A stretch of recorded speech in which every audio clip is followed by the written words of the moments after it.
What up, dudes? It's Gaz, and welcome back to the Warframe video. So today we're going for some major power creep. We got the Torid Incarnon. I'll be comparing this to some of my, I guess now old favorite weapons that were really strong, and showing how you can use this thing to really annihilate a lot of enemies and do lots of damage too. So before we get into it, make sure you're subbed to the show. We do daily Warframe video uploads. Also check out the live stream. We'll be live later tonight with the new Destiny Exotic Mission, and probably some Warframe later in the week as well. I had some variety going on the last couple days. Alright, so the Torid Incarnon. I have a really bad bug for this near the end of the video, but let's just go over the stuff how it works right now. So, basically the way this thing works is, unlike every other Incarnon weapon in the game, at least currently, it does not require headshots to build the Incarnon meter. The primary shot is like a infested grenade launcher with a lingering damage over time in the area. And yeah, you can just fire that off as much as you want to. It's got 5 in the magazine at default, but you can change that magazine size with Incarnon options. We'll go over all the Incarnon options if I show you how this thing works. So we can just fire it off. A direct hit will give you Incarnon meter. Shooting the ground and getting the AoE damage on them will not give you Incarnon meter. So you have to directly hit them with your grenade to increase your Incarnon meter. And yeah, multi-shot's going to scale with that. It's going to take about 2 or 3 shots to get a full Incarnon meter on this thing. And as you can see, even with no galvanized stacks, we're doing pretty good with the primary shot with his Viral Hunter Missions build. Able to actually kill level 195 Exo Gokstad Steel Path officers. So, that's pretty nice. Now, what do you get for your Incarnon meter being charged up on those body shots? You get a very powerful beam weapon that has base toxin damage. And it's got pretty good crit stats, too. You can actually go a lot of different ways as far as evolutions on this thing. So this is with no ribbon right now. These numbers are with no ribbon. This is with no armor strip. If you throw in some armor strip, you can see some really big numbers on this thing. I've seen like 8 million plus. So yeah, throw in some armor strip, and there you go. New Steel Path Annihilation Beam. 500k plus with no ribbon. Just want to point that out. No ribbon. I will show my ribbon in the footage later, but yeah, let's go over all the Incarnon choices you can go for on this thing. So you got a grenade launcher primary shot and a beam, really powerful beam secondary shot.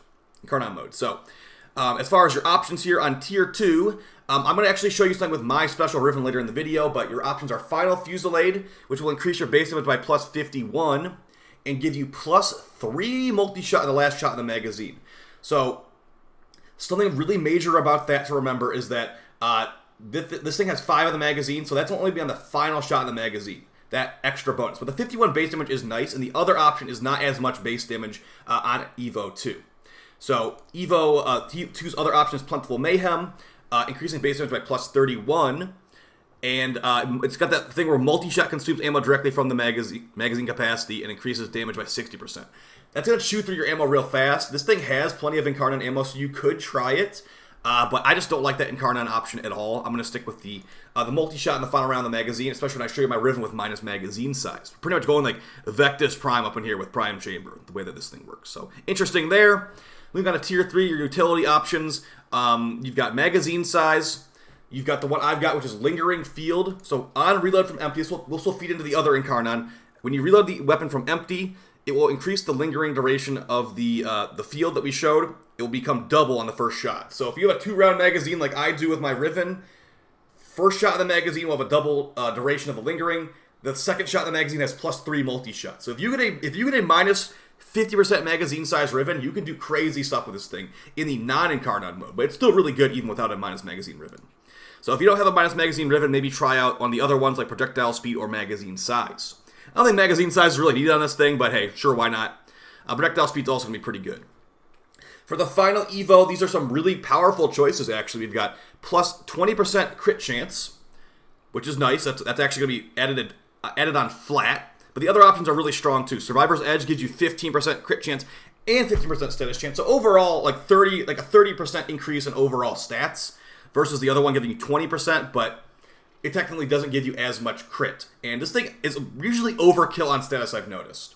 And the last one is, speaking of overkill on status, the final option is Elemental Balance, giving a 34% status chance increase. So I went with full crit here. I could definitely see you going for hybrid, but as I said, only on this Hunter build at least, I only need 10 viral procs. So if you're trying to go for maybe a dot build, like a Toxin, I'll show you later, maybe go for the hybrid on that one. Alright, as far as the build and all that, we're going to be showing 3 different builds. They've got one for each of the main factions of the game. So I've got the Grineer build right here. Anti-Grineer is the one I just showed you on those enemies. So we've got Hunter Munitions. Every crit has a chance to become a slash proc, and this thing has lots of crit with this current build with no Riven. 147% crit chance with an 8.7 multiplier. So, guaranteed yellow crits. 47% of the time will be orange crits. If you have a crit chance Riven, you can get to red crits on this thing. I'm at 231 with my crit chance Riven. But, yeah, that's going to be pretty much the Hunter Munitions build. So we've got multi-shot, we've got Hunter Munitions, we've got one cold. So this thing has base toxin, so one cold mod will be enough. I put on Prime Cryo rounds for some big damage numbers. You technically could put on the 60-60 cold mod for more viral procs if you felt like that was the way to do it, or if you don't have enough mod capacity, as Prime Cryo rounds is a major drain mod here. The rest of the stuff is standard crit damage, crit chance, the Bane mod for the faction we're fighting. I have Amalgam Serration on here. I'd say this is your flex slot for sure, as is Hammer Shot. These two slots are flexible. So if you don't want to do Hammer Shot, some mods I've actually liked on here. Heavy Caliber will make the beam fire like crazy, and it makes it so that chaining can be pretty interesting. But it does definitely diminish your accuracy. You're not going to be going for headshots very much with this. I'll quickly show you. So for Heavy Caliber, you might like this. I liked it at first, but I think it's more of like a low-level thing. So once you build up the meter of Heavy Caliber, or rather the meter of the beam, now the beam will become all wild with Heavy Caliber. You can kind of see that. It's like flying all over the place. It makes chaining it quite nice. As you can see, like the entire area is getting covered in chaining. But also, it makes it so imprecise. It's going to be coming down to player preference if you think this is worth it to you or not. It does make it very wild, just very inaccurate. Like you really need to be accurate with this thing, as it does chain to nearby enemies. So if you like that, be my guest. I went with Amalgam Serration for a little bit faster movement speed. Additionally, Prime Firestorm does work on the explosion shot of the grenade launcher mode, but it does not work on the laser beam mode, so I decided it wasn't really worth it. As far as Hammer Shot, this is where my Riven goes usually, but yeah, increased crit damage is very nice on getting those big Hunter Munitions procs. Nice getting those big viral numbers. You could technically switch this off for like Galvanized Aptitude, I guess, but this thing does not have many different statuses, as you can see. It's only viral, and then we'll get Slash from Hunter Munitions. That's 2 procs. So unless you have an outside source of like CO proc, maybe don't go for it. So like, for example, if I had like my Epitaph or my Compressa or my Nucor or whatever, then I can throw this on here, but just by itself, probably not going to be worth it in my opinion. We got Vigilante Supplies giving us some red crits when we get orange crits, and vice versa. Like yellow crits become orange, etc., etc. As far as the mod here for the Arcane, I've got Merciless on here for the reload speed, but you can get some even bigger damage numbers if you go for headshots with Deadhead. Not going to be really working too well on the explosion shot, though. So that's the Hunter Munitions build. I'll throw some gameplay footage on the screen of using that. And here's the anti-Corpus build. So since it has base Toxin, you can do an anti-Corpus Toxin build really easily. We don't put on any Hunter Munitions here because we don't need it. And additionally, if you want to even take this further, I do think this thing is pretty fun on Necros. It's a very disgusting metal weapon. So we've got Nourish from Grendel, and then we've got Terrify from Necros, giving armor strip and viral damage. So we can do viral and toxin on Corpus, making it where they're taking lots and lots of damage. So let me summon in some Corpus techs. And the idea of this is to be ran with Nourish, or just to like not care about Nourish and like maybe get viral procs from somewhere else. Let's build up our charges here. So as you can see right there, that's a toxin bypassing his shield. Very nice. I'll show it with no Nourish, and I'll show it with Nourish. So with no Nourish, kills him pretty fast. With Nourish would be basically an insta-kill. So we are getting to some pretty major power creep here, as you can see. Now, in the last build, a gas build, I'm going to show it to you. I'm not going to really showcase it, though, because I don't really use this build. But for Infested, it's pretty good for gas damage. And here's my Riven, getting us to very high status chance and crit chance numbers. All right, so as far as, this thing being power creeping out old weapons, what does this power creep out? Well, let's look at my full Riven build here, and I'll just compare it to my God Roll vermisplicer. So with this not even God Roll Riven, we've got 231% crit chance, 84% status, 6.8 multiplier, and about 1100 base damage. If you've ever watched some of my previous videos on the vermisplicer primary, I have a max crit version here with a God Roll Riven. So we're looking at an even better Riven than the previous one. And how this thing works is it's basically a tentacle gun that chains between enemies. You get 166% crit chance, 6.7 multiplier, and 40.8 status. So this is just lower damage. And look at that. It's about 10% of the base damage. This is technically not with Prime Cryo, but yeah. They have power crept the vermisplicer a lot.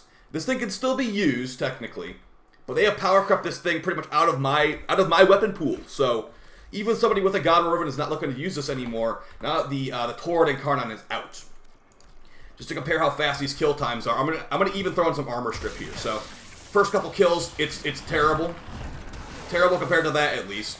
Now that we have some armor removed, like, yeah, we can chew through them at pretty much the same speed the Torid would chew through them with armor. So, yeah, the power creep is real. I mean, that was like a, what, 98k? And the Torid was hitting like 800k with no ribbon. So, yeah, this is the power creep of WARFRAME 2023. Hopefully you like this kind of stuff. Let's get some of that gameplay on the screen of some Steel Path gameplay. So, here we are on Circular Survival. I'm using the exact same build from the A config, but I've got my ribbon on here for red crits. Now you technically could put on Galvanized Scope here to get some red crits as well with no ribbon, but I just feel like it would not be, like, yeah, red crits are cool, but I think Hammer Shot technically be a better slot math-wise there. So yeah, as far as would I recommend this to you? Yeah, I would. I would say this is probably the best beam weapon in the game, no questions asked. It's very good for clearing out trash ads. I wouldn't call it very good against the Acolyte. I'd say it's still pretty like an anti-Acolyte weapon. This is more of a trash ad and like Eximus killing weapon. It's quite good at that, especially dude, if you throw Armor Strip in the mix here, this thing is gnarly. So definitely consider picking it up. It's a week, I believe it's like week 4 weapon, and it's a hard competition on week 4. Would I pick this over the Miter? Probably not. I think the Miter is my favorite overall. But yeah, this is nice. I'm gonna be using this with Necros on the with Desecrate, using the Ripka's Augment mod, Amalgam Ripka's True Steel. And what that's going to do is make it, whenever I get a kill with any of my weapons, it will make the enemy get dismembered. So with Necros, the more dead body parts there are, the more loot he can get. So here's what I'm talking about. 100% increased gore chance. It's not a shotgun, so the reload speed doesn't help us, but whatever. I'm not even using the Ripkas as actual DPS right now. I'm just using it as a stat stick to get more dismemberments. Now that we've talked about this, and by the way, yeah, this thing is just really good. It's really, really good. I expect the runes to get nerfed. But I want to show you something that is a big bug with this weapon that ruins it, actually. And it actually involves your boy Grendel. So Grendel is not allowed to use this weapon. And the reason Grendel's not allowed to use this weapon is because Grendel can actually do self-damage on accident by using this weapon. And I'm going to show you how that works in one moment here. So, yeah, it's really good on Steel Path. You can nuke down like Eximus and all that, this weapon. But if you are trying to use this on Grendel, I'm going to show you the problem here. So Grendel's first ability, Consume, or whatever it's called, Feast, will eat enemies and eat up their grenades and stuff. It is unfortunately making it where you could eat your own grenades on the Torid and pretty much insta-kill yourself. So as you can see, I am Viroprocking myself, and if my shield gateway was broken, I would have just died there. And that's what happens on mission, too. This thing does a lot of damage. I don't have enough energy to keep eating this. So in an actual mission gameplay, you can actually blow yourself up with 3,700 health. So I'm going to summon in one Butcher to break my shield gate. And then I'll show you how this works. So like a level like 2 Butcher or whatever. I guess level like 50 also works too. 55. So we're going to summon him in. He's going to break my shield. Hopefully Count Kirby doesn't kill him. And I'm going to show you how this actually works. Shield broken. Eat the grenade. As you see, I'm taking thousands of damage from there's no enemies around. I'm taking thousands of damage from my own weapon. So DE, please fix this. You could not use this weapon on Grendel. Now, technically, his shield gate is good, but if you're in an actual mission, you will die to your own. You're also getting viral proc by your own build. So, I did try. You could not radiation proc yourself, thankfully. So there is no like griefing available here. But I did try to gas proc build. Gas procking myself, it does work. There you go. There you go. 2,000 health taken away. So please fix that, DE. Grendel's not allowed to use the Torid Incarnon, even though I really want to use the Torid Incarnon on Grendel. The extra Viral buff, you can do things like a Corrosive built on your beam, then run Nourish. It will become a Viral Corrosive beam. Very good for softening up enemies, and very good just for outright killing stuff. So, very powerful there. And then, yeah, you can do the Toxin build for Anti-Corpus like I showed earlier. It does have base Toxins, so some elemental combinations are not as feasibly, you can't like, really put it on there as easily. But yeah, if you go Corrosive and then use Nourish, you got Corrosive Viral. That will make it better against Acolytes, and that will just make it good in general. But keep in mind, you will not be able to really run Prime Cryo rounds on that build. Unless you do Corrosive Cold Viral, which that's very, very niche. So that's pretty much it for the video, guys. This thing's really good. It's definitely an S tier Incarnon. It's the best beam weapon in the game, and it power crept out one of my favorite primaries, the vermisplicer primary. So I will see you next time. Appreciate all the support, and take it easy. Peace.